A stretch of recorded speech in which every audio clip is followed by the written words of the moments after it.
नसीब का मोड़। यह कहानी एक छोटे से गांव की है जहां एक छोटा सा परिवार अपने साधारण जीवन में खुश रहने की कोशिश कर रहा था। इस परिवार के मुखिया थे किशन लाल, एक ईमानदार और मेहनती व्यक्ति जिनका एक सपना था अपने बच्चों को बेहतर जीवन देना। किशन लाल का एक छोटा सा खेत था और वह दिन रात काम करता था। उनकी पत्नी कमला देवी भी घर के कामकाज में पूरी तरह से लगी रहती थी।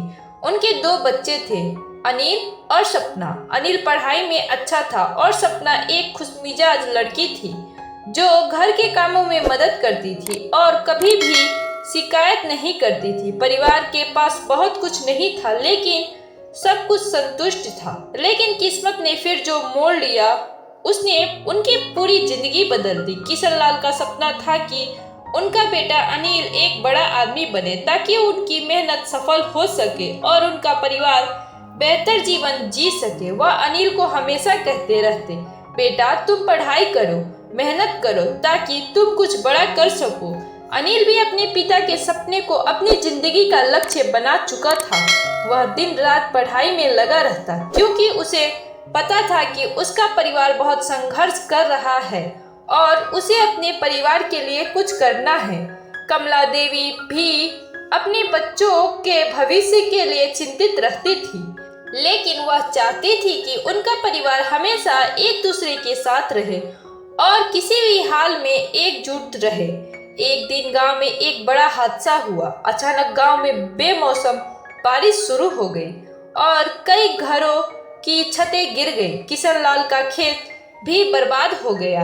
कई दिन बारिश जारी रही और किशन लाल के लिए यह एक बड़ा संकट बन गया। खेत में काम करने का कोई रास्ता नहीं बचा था और अब उनके पास खर्च चलाने के लिए कोई अन्य जरिया नहीं था। किशन लाल के पास अब सिर्फ एक ही विकल्प था, अपने बेटे अनिल को शहर भेजकर कुछ काम करवाना। अनिल को शहर भेजना एक कठिन निर्णय था, लेकिन किशन लाल ने अपने सपने को जिंदा रखने के लिए उसे भेजने का मन बना लिया। अनिल के लिए यह बड़ा फैसला था। उसने गांव छोड़ने का सोचा था लेकिन उसका दिल बहुत भारी था। वह जानता था कि शहर में जीवन आसान नहीं होगा, लेकिन उसे अपने पिता के सपने को पूरा करना था। कमला देवी ने अनिल का साहस बढ़ाया और कहा, बेटा तुम्हें अपना और हमारे परिवार का नाम रोशन करना है, हम तुम्हारे साथ हैं। अनिल शहर पहुंचा और उसने एक छोटे से होटल में काम करना शुरू किया। पहले पहल तो उसे बहुत मुश्किलें आई, लेकिन धीरे धीरे उसने होटल के मालिक का भरोसा जीत लिया। होटल के मालिक ने उसे अच्छे काम की पेशकश दी और अनिल ने खुद को पूरी तरह से समर्पित कर दिया।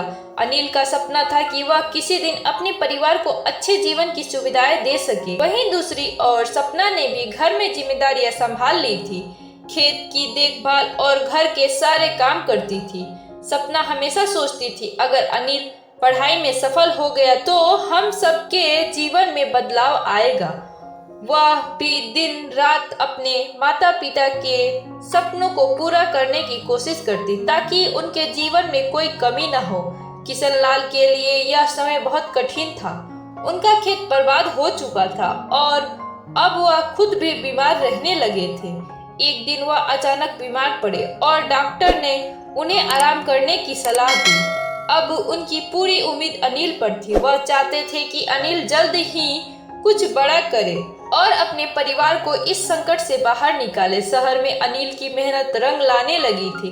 उसने धीरे धीरे होटल में उन्नति की और एक छोटे पद पर पहुंच गया, लेकिन वह हमेशा अपने परिवार को लेकर चिंतित रहता था। उसे अपने गांव लौटने का मन था, लेकिन वह जानता था कि शहर में उसकी स्थिति स्थिर नहीं थी।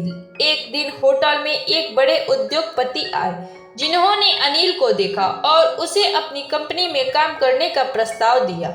अनिल के लिए यह एक बहुत बड़ा मौका था। यह वही मोड़ था जिसे वह हमेशा चाहता था, एक बड़ी कंपनी में काम करने का। अनिल ने यह अवसर स्वीकार किया और जल्द ही एक बड़े पद पर पहुंच गया। कई सालों बाद अनिल एक बड़ा आदमी बन चुका था। उसने अपने परिवार के लिए एक आलीशान घर बनवाया और अपने माता पिता को खुशहाल जीवन दिया। लेकिन अब उसे समझ में आ गया था कि नसीब सिर्फ मेहनत से नहीं बल्कि सही समय पर सही फैसले लेने से भी बदल सकता है। एक दिन अनिल ने अपने पिता किशनलाल से कहा, पिताजी, जो आपने मेरे लिए सपने देखे वह अब मैंने पूरा किया है। अब मैं आपको वह सब देना चाहता हूँ जो आपने मेरे लिए कभी सोचा था। किशनलाल की आंखों में आंसू थे, लेकिन वह गर्व से बोले, बेटा, तुमने वह किया जो हम कभी सोच भी नहीं सकते थे। तुम्हारी मेहनत ने हमारा नसीब बदल दिया।